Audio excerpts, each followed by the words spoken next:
to strengthen that knee, build up those quads. That is what I've been doing.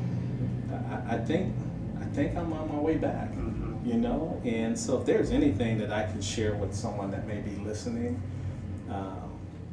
if you, first of all, you got to make the commitment.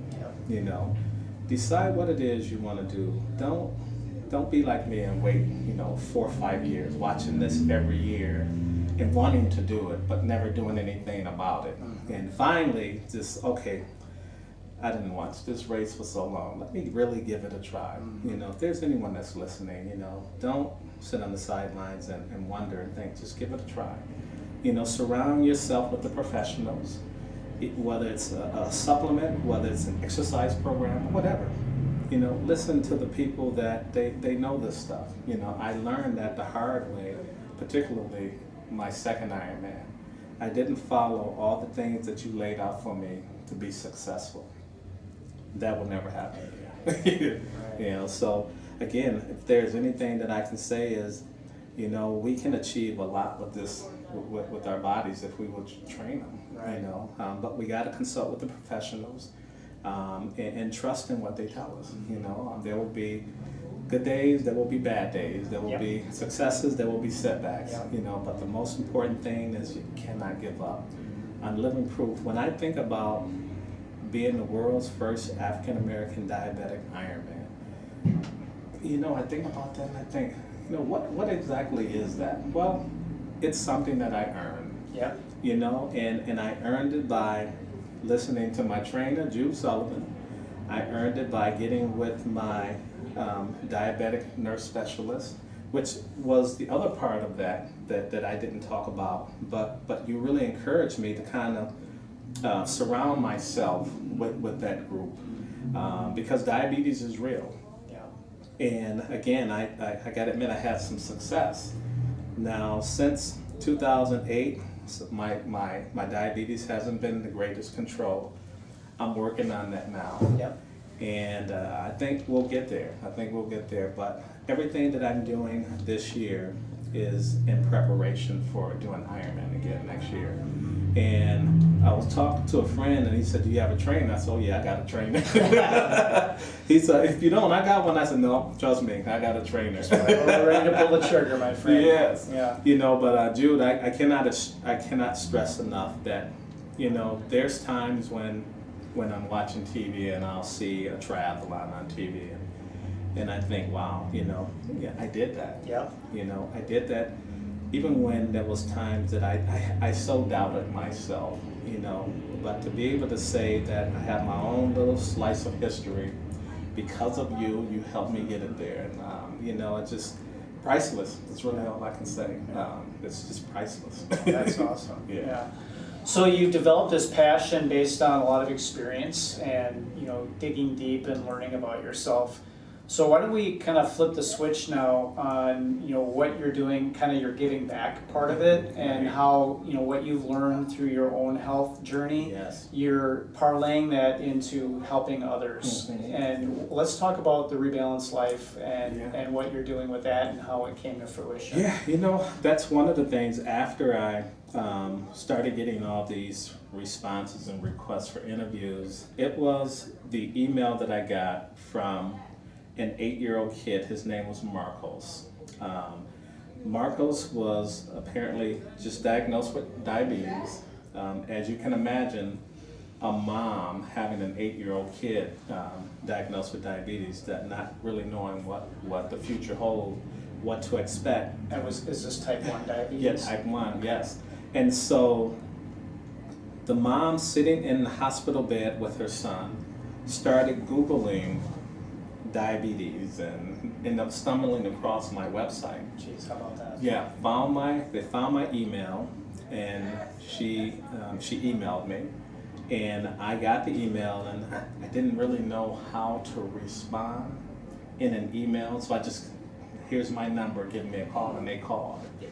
And I could hear the sheer terror in this mom's voice, and I just remember saying, you know, ma'am, that, you know, your son can live a good life with diabetes, but there will be require a lifestyle change. I'm not a doctor, but these are some of the things that work for me. And I said, I did, along my journey, stumble across a couple of organizations that do adventure activities for kids with type 1. And so I ended up sharing this information with this mom. And the next thing that I know, I didn't see the photo, but the kid had connected with this group that I recommended. And they were climbing a mountain, you know. And this was a group of kids with type 1 diabetes. Just amazing. But what came out of that is, for me, that realization that, you know, maybe I can be someone that can help ease the fear of someone else. But then I started getting all these emails from people who were newly diagnosed with diabetes, found my website, read my story, and they were wondering, you know, Aaron, what should I do? And it was the same thing. I would tell them I'm not a doctor, but these are the things that work for me. I encourage people to find a good trainer in their community, and get with a good walking or running group. And the number one thing I said, you know, do not make the mistakes that I made. If you are going to select a trainer or a professional, please listen to them, you know, because they will get you to wherever you need to go. And so all of a sudden, that just kind of materialized into me creating this organization. And initially I wanted it to be exclusively for people with diabetes. But then I started meeting men with all types of chronic health conditions. And I said, you know, why don't we just focus on just men's health? And really from that point, we brought a group called Black Men Run. It's a national organization. We brought that here to Madison. That has just been, it's been something special for this community. I believe that since we started in March of 2015, if not every run, every other run, we have a new person come and join us. Yeah, I mean and it's just word of mouth. Right, exactly. Yeah, it's not a competitive. Yeah. We share with guys, even on Saturday's run. I told guys, I said, you know, I'm starting to train now. Psychologically, I'm getting ready for Ironman 2018. I said, so I have to train smart. And so I told the guys, particularly some of the faster guys, I said, you know, if you are a 10-minute mile or a 9-minute mile, I want you to get your run in. Yeah. Don't worry about me, because, you know, we always say the motto is no one gets left behind. Yeah. But I share with the guys that, you know, run your race or get your training in. Don't worry about me. I said, I'm, you know, 12, 13, 14-minute mile. I'm comfortable there. The other thing that I started to do is, again, starting to pay attention to the heart rate, you know, staying in those zones. And so as I'm sharing that with the guys, I see that we're starting to build this brotherhood where guys are coming out there diabetic. We had one guy who comes out, he had major heart surgery. We have another gentleman who, his wife was expecting. He goes to the hospital for a physical. He has dangerously high blood pressure. He finds all of that out in a matter of the same week. Wife is pregnant, finds out he has dangerously high blood pressure. Wow. He comes out and joins us. He's lost 60 pounds. He's off all medication. Good for him. Oh God, he would tell the guy, I said, man, you're my hero. Right on. You know? Yeah. And he said, you know what? I don't know if my wife wasn't pregnant, I don't know if I would have, you know, taken this serious.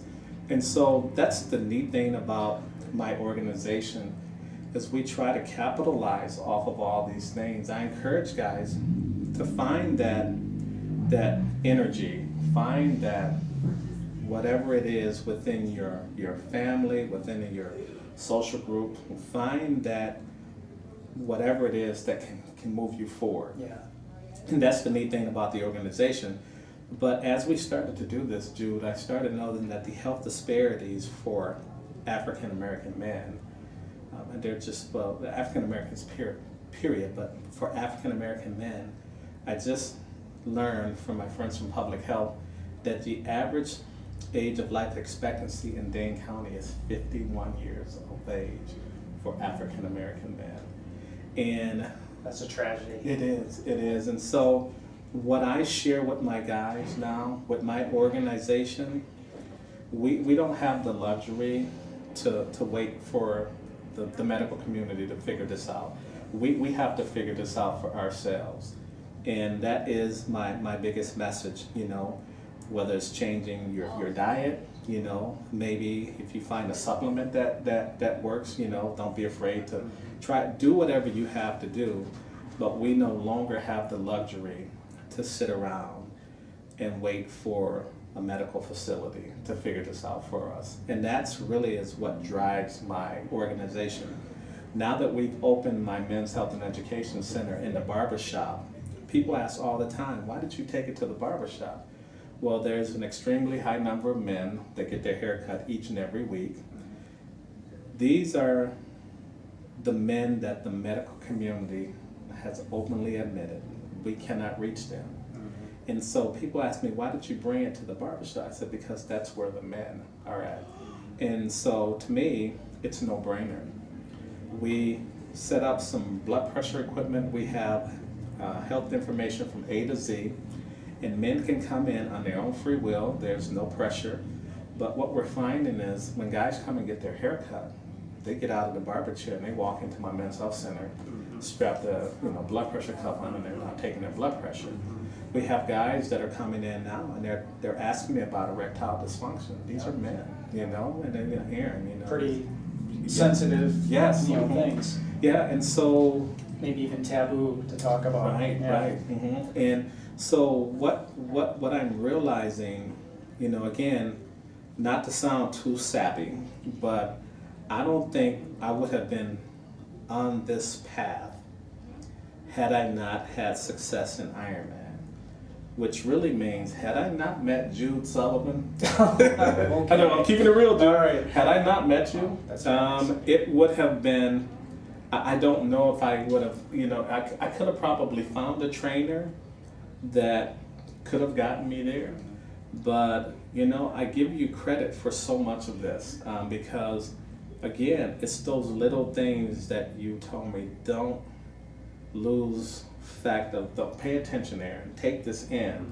And this is all part of taking it in. Yeah. And just learning that what I accomplished, you know, yes, my trainer helped me, but there's no doubt that there's a higher power that wanted me to succeed. Absolutely. And they're not done with me, and I think this is what this is all about. And I'm going to continue on this path. There's just no doubt in my mind that this is what I'm meant to do. I believe people can live a lifetime and not really come in contact with what is their true purpose. Yep. There's no doubt in my mind that this is my purpose. And there has been moments where, like we shared, there's been successes, there's been setbacks. But I tell you, whenever one door closes, another more powerful one opens. And I'm living proof of that. Yeah. You know, and so we're gonna keep on. We have a lot of work to do. We have some sick men in our community.